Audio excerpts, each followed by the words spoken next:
साथियों में बालमुकुंद धुरिया। बृजभूषण शरण सिंह का नाम इस समय फिर चर्चा में है। मैं कहना ये चाहता हूं कि जो लोग अतीक अहमद के एनकाउंटर पे उछल कूद रहे थे, प्रकृति का न्याय बता रहे थे और कह रहे थे कि सबको अपने कर्मों का फल यही मिलता है, उनकी जुबान पे आज ताला क्यों लगा हुआ है? वो लोग आज अपना दिव्य ज्ञान नहीं बांट रहे हैं। अतीक अहमद के ऊपर कितने मुकदमे थे, नहीं थे, वो एंटी सोशल था क्या नहीं था, वो कोर्ट तय करता।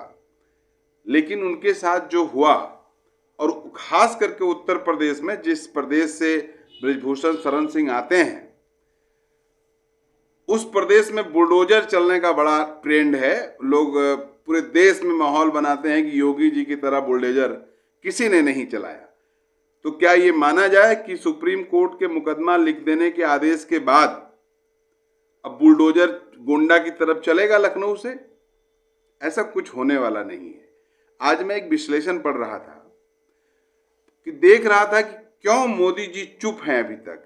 पहलवान खुले आसमान के नीचे धरना कर रहे हैं, भारत के लिए मेडल जीत के लाए, दुनिया में भारत का नाम जिन्होंने रोशन किया, आज अपने आबरू और इज्जत के लिए उनको एक मुकदमा लिखवाने के लिए 6-6 महीना धरना करना पड़ रहा है।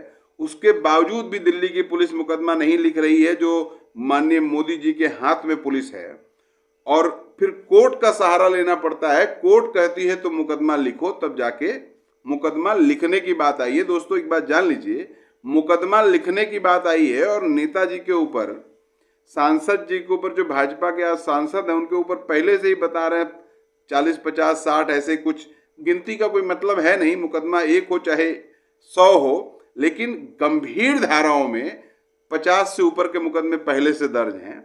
तो एक मुकदमा दर्ज करने में दिल्ली के भीतर जंतर मंतर पे धरना देना पड़ रहा है रेसलर्स को, जो बड़े बड़े खेलों में, बड़े बड़े आयोजनों में भारत का नाम रोशन कर चुके हैं। तो आप जान लीजिए कि गांव में धनिया, बुधिया और जो गरीब आदमी है, उसके खिलाफ कितना जल्दी मुकदमा पुलिस दर्ज कर लेती होगी। ऐसे आप आकलन लगा सकते हैं। लेकिन जो भाजपा के स्वशंभू नेता लोग थे, जो दिव्य ज्ञान बांट रहे थे, आजकल गायब हैं। हम आपसे पूछना चाहते हैं, हम सिविल सोसाइटी से पूछना चाहते हैं कि क्या उसी तरह का न्याय इनको भी मिलना चाहिए जैसे अतीक अहमद को मिला? तब आपके मुंह बनने लगेंगे, तब आपकी हिम्मत नहीं होगी हाँ कहने की।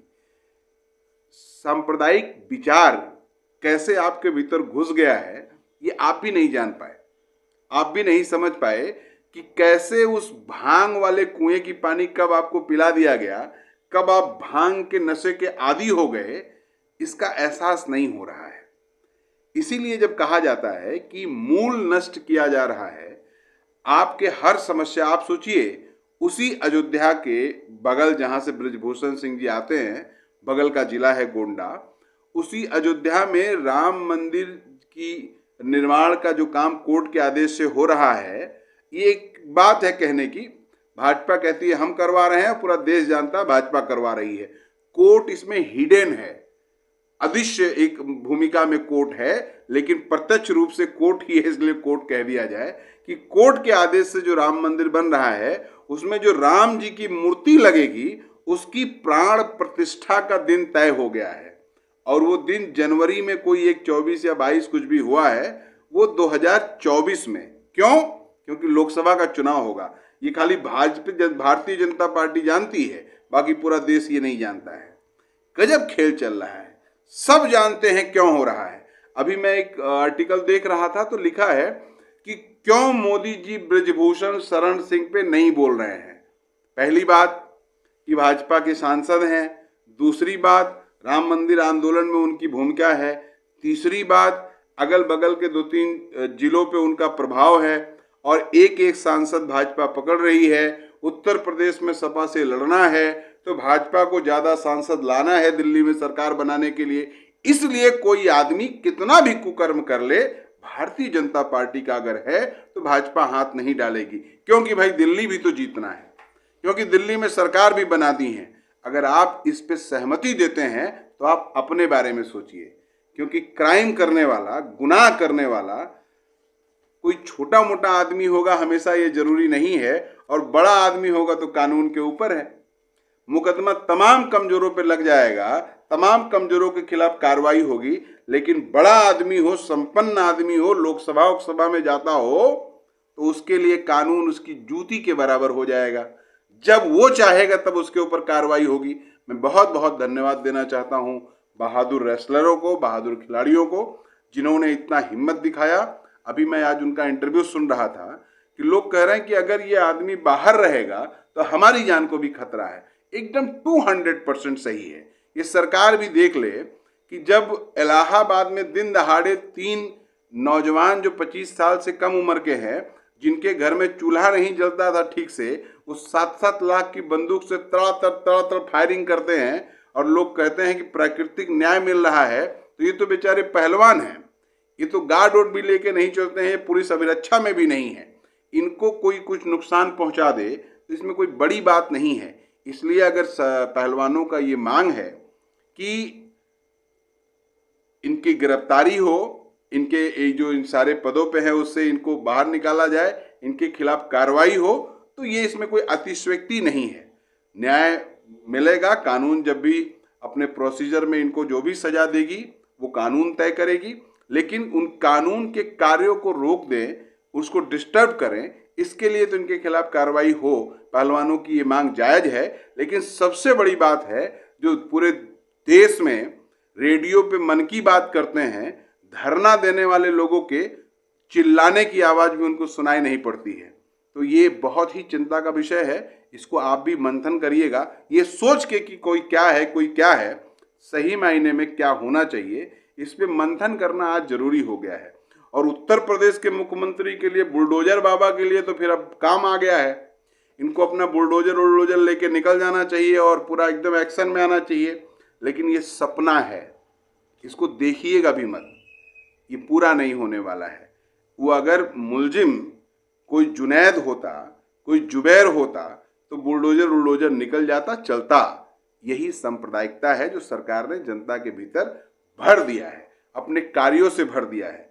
कुछ टॉप अपराधियों की सूची निकाले थे, उसमें ऐसे तमाम महापुरुषों के नाम छूटे हैं जिनके ऊपर 70-70, 60-60 मुकदमे हैं। बेशक वो भाजपा के ही होंगे, बेशक वो भारतीय जनता पार्टी के समर्थक या उनके विधायक MP होंगे। तो ये क्या खेल चल रहा है देश के भीतर, इसको जरा आप समझिएगा महाराज। देश सबका है, जो सरकार चला रहे हैं खाली उन्हीं का नहीं है। सतपाल मलिक ने तो पुलवामा की घटना पे एक विस्तार से बात रखी है। तो ये क्या सोचा जाए कि देश चलाने के लिए, सत्ता पे काबिज होने के लिए, सत्ता पाने के लिए ये कुछ कर सकते हैं। अभी बिहार में रामनवमी के दिन वाली घटना की भी जांच हो रही है। कैसे कैसे लोगों ने क्या क्या किया है, ये बात सामने आ रही है। तो ये एक साजिश देश के खिलाफ हो रही है। हमारा आपका जहन सांप्रदायिक बनाया जा रहा है। इसलिए बहुत ही बारीकी से जरा सोचिए। वो रेसलर आपकी बेटी भी हो सकती है, आपकी बच्चियां भी इलाहाबाद, बनारस, जैनू और देश के तमाम हिस्सों में पढ़ते लिखते हैं। ऐसे लोग तब सुरक्षित होंगे जब ऐसी मानसिकता के लोगों के खिलाफ कार्रवाई होगी। और नहीं हुआ तो ये कानून का फेल्यूर नहीं है, ये सोसाइटी का फेल्यूर है, ये संविधान का फेल्यूर है। और जो लोग इस काम को अंजाम दे रहे हैं उनको तो सरकार बनाना है। उनको सरकार बनाने के लिए 2-4-10 को मारना गिराना पड़े, आप जैसे हम जैसे तमाम लोग अगर खत्म भी हो जाएं तो कोई फर्क नहीं पड़ता है। 24 में सरकार बनना चाहिए। और आप देख सकते हैं इस समय टीवी पे भी खूब डिबेट चल रहा होगा कि साक्षी मलिक ने क्या कहा, इस रेसलर ने क्या कहा, उस रेसलर ने क्या कहा, अब कब गिरफ्तारी होने जा रही है, पुलिस कहाँ तक पहुंची है, STF निकल गई है कि नहीं निकल गई है। इस तरह की बहसें लगातार आपको टीवी पे सुनने को मिल रही होंगी। मिल रही है क्या? मुस्कुराइए कि आपको ये सब नहीं देखने को मिल रहा है, क्योंकि वो भारतीय जनता पार्टी के सांसद हैं। और ये मीडिया जो है, ऐसे इसको गोदी मीडिया नहीं कहा जाता है, उसके पूरे गुण इसके भीतर मौजूद हैं। कुछ चैनलों पे तो मैं अभी देखता हूँ यूक्रेन का युद्ध ही चल रहा है। लगातार देश में कुछ हो जाए उनको खाली यूक्रेन और रसिया से मतलब है। आप भी सजग रहिएगा। ये मुसीबत जो बाहर दिख रही है वो कब आपके घर के अंदर आ जाए कोई आकलन नहीं है, उसका कोई समय सीमा नहीं तय है। इसलिए थोड़ा सा मंथन करिए, थोड़ा सा चिंतन करिए। देश आपका भी है, अगर देश का नुकसान होगा तो उसमें आप भी जिम्मेदार होंगे। नमस्कार।